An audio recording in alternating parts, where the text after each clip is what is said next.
success begins in our mind. To imagine all the opportunities, to see ourselves in the future, to visualize ourselves succeeding even before we try.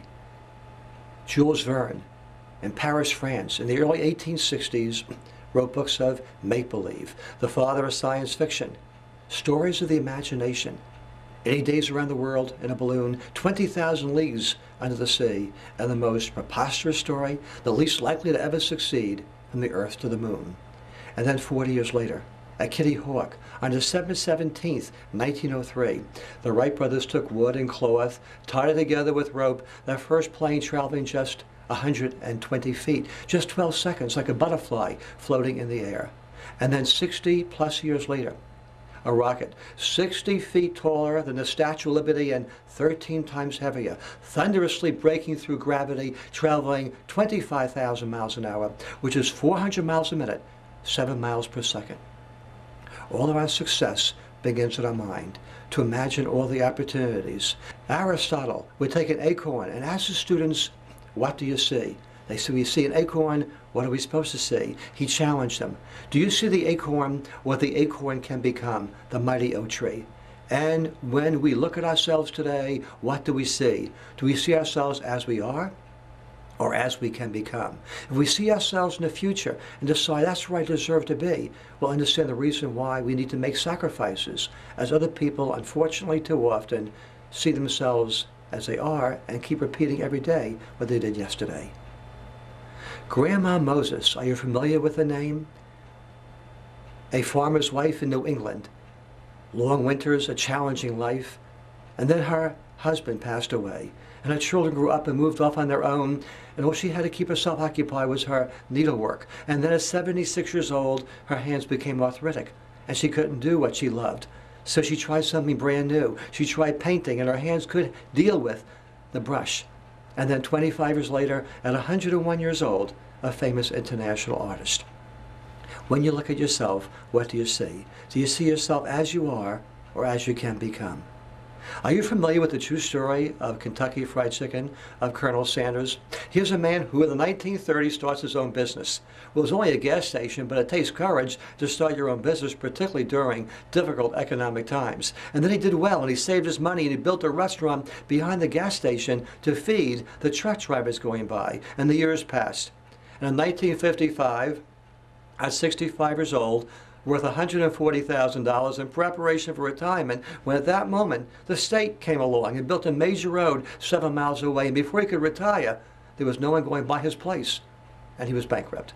What did he see in himself at 65 years old? A bankrupt old man, or a man starting a new career? He took a recipe for fried chicken he had used in his restaurant over the years and drove the country, cooking the chicken in the back of his car, and trying to convince restaurant people to taste his chicken and agree with him that because of his 11 herbs and spices, it was worth a percentage what they sell in chicken the rest of their lives. Imagine that you're in the restaurant business. It is the busiest time of your day when suddenly this old guy walks in, a white-haired guy with a white suit, a beard, and a cane, and he walks up to you and says, "Hey, come over here. I have this chicken I just cooked in the back of my car. I want you to taste a leg or a thigh and agree with me that because of my 11 herbs and spices, it's worth a percentage of whatever you sell the rest of your life, just on a handshake." You look out the window, here's this dirty old car that's traveled hundreds of miles in the last few days. How turned on are you to give this guy's chicken a chance? Because 3 years later, at 68 years old, Colonel Sanders had 2 restaurants who were supplementing his Social Security benefits. But 7 years later, at 75 years old, when he went public, the price-earnings ratios in the stock market, on that day, he was worth $15 million. And when he passed away at 90 years old, a multi-millionaire, I believe he deserved every penny of it, because he didn't see himself at 65. As a bankrupt old man, he saw himself out in the future, and he said, that's where I deserve to be. And that's how we understand the sacrifices we need to make when we decide what we deserve in life, when we see ourselves in the future and make that decision. So, I want you to think about the magic of re-engaging ourselves, of igniting our own imagination of all the possibilities. Did you see the first 2 Harry Potter movies? In the first movie, Harry Potter in Victoria Station goes through the wall. He has the magic.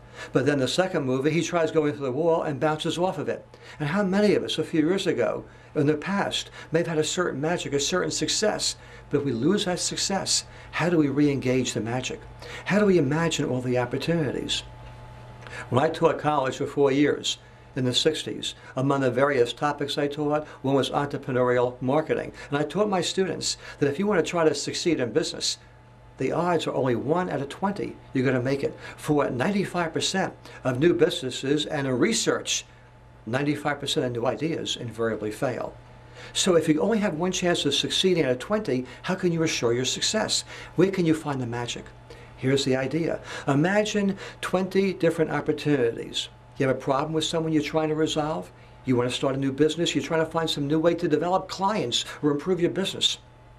Imagine 20 different ideas of how you can succeed. Think of other people you can turn to and ask for advice until your list is 20, and then try all 20 a little bit. A little bit of energy or investment on your time or money, and see which one begins to work. And like a strobe light flashing on and off in all different directions, you become suddenly a laser beam, deciding what fits your personality, what's right for you, what's working most easily, what you enjoy most of all, and become focused in that one area like a laser beam. Re-engage the magic, imagine all the opportunities, and find what works for you best of all, in any situation. And visualize yourself succeeding in the future. I have one idea I want to give you on this program, this first session together. A self-coaching technique, a technique that can help you achieve your goals. Once you decide where you want to focus, of all the ideas available to you, how can you assure your success? And this technique is entitled Visualization or Vivid Imagination. Imagine yourself in the future, seeing yourself succeed before you even try. Historical perspective. Let me take you back in the past. It is 1968 in Mexico City, the 1968 Olympics. Dick Fosbury is going for the high jump record. I don't know if you're familiar with Dick Fosbury, but back then, the high jump, they come running up to the bar and jump over. But Dick Fosbury, majoring in physics in college, wanted to find some new way to break out of old patterns and try something entirely different in his own imagination. And he realized that in the energy fields, the force of our own energy, there could be a different technique to do it. His technique today is very orthodox. Back then it was very unusual. It was referred to as the Fosbury flop. He would run to the bar, and then rather than jump over it, he'd turn around and jump backwards. On that Sunday afternoon, fists clenched, rocking back and forth, people began to wonder if he would even try. Rocking back and forth. As he explained afterwards, I was not trying to psych myself to succeed. I was not trying to visualize myself succeeding. I had too much pressure, too many distractions in my mind. I was under too much stress to see myself succeed. For I knew around the world by satellite, millions at that moment were watching me on television. This is my entire life. All I've ever worked for my entire life is peaking at this moment. I must jump. The bar was set at 7 feet, 4 and a fraction inches. I must jump 1.5 feet over the top of my head backwards, the lowest part of my body, never as low as that bar. I've never done it in my entire life, and if I do it, it's a new Olympic record. There were so many distractions in my mind of how many people watching me, the new Olympic record, never having done it in my life, 1.5 feet over the top of my head backwards. I couldn't get myself into it. All I was trying to do, and here's a quick change of pace. The term, are you familiar with the term tabula rasa? Blank slate. Clear mind. All I was trying to do was focus on the rocking motion until finally my mind went blank. Now I could see myself running step by step. Imagine myself turn backwards and leap into the air. I could visualize myself 1.5 feet at the top of my head. I could see myself with 1.5 inches to spare at the lowest point. I could feel myself landing safely, hear the roar of the crowd. At the point I could imagine myself succeeding, the easy part was physical. On his first try, Dick Fosbury, at the lowest point on the stop action camera, at the lowest point, 2 inches of spare, 1.5 feet over the top of his head, the lowest part of his body, never within 2 inches of that bar. He never was able to do it again. But that one moment, that everything he worked for his entire life had peaked at that moment. He had the ability to so vividly imagine himself succeed ahead of time. The easy part was physical.